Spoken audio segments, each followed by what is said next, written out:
We are the Group 5, Alaysa Lagat, Michelle Guzman, and Noemi Passion. The topic that we are discussing today is all about the social interaction.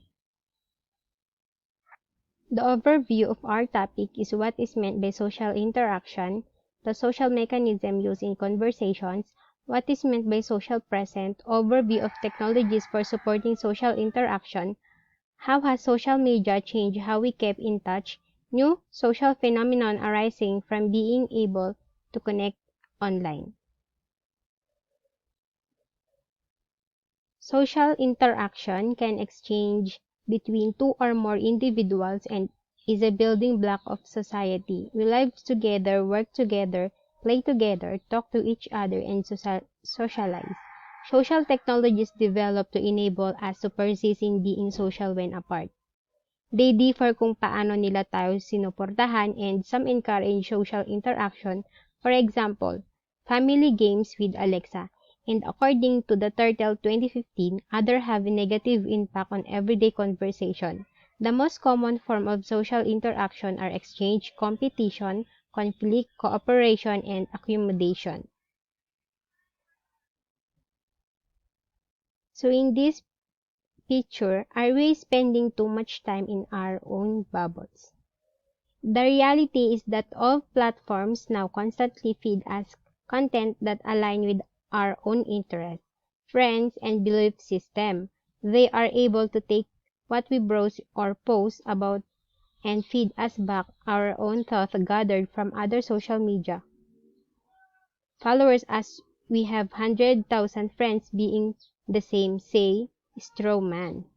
Conversational mechanism. Various mechanisms and rules are followed when holding a conversation face-to-face, such as mutual greeting, like, hey, hi there, hi, all right, good, how it's going, fine, how are you, okay, so, how life treating you.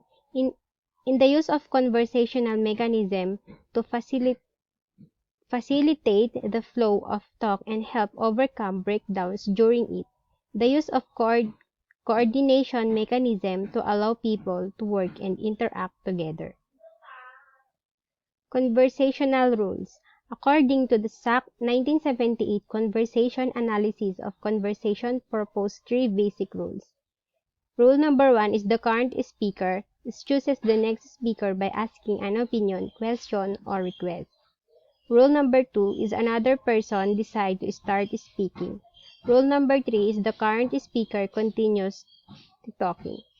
So sa rule number 1 is the current speaker is mamimili siya ng next speaker by asking an opinion, question, and request.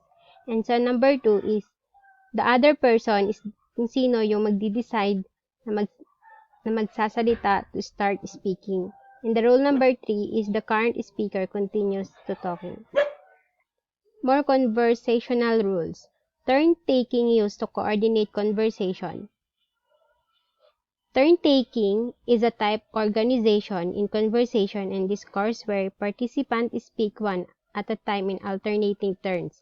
In conversation, a back-channel signal is a noise, gesture, expression, or word used by listener to indicate that he or she is paying attention to speaker. Further conversational rules. Farewell ritual, like bye, then see you, yeah, bye, see you later. And the implicit and explicit cause is for instant looking at watch or forgetting with coat and bags. Explicit saying, oh dear, look at the time, I must go, I'm running late.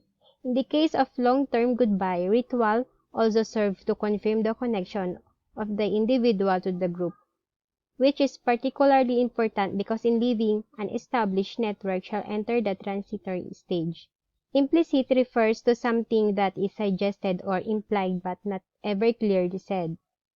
And the explicit is something that is clearly expressed or communicated.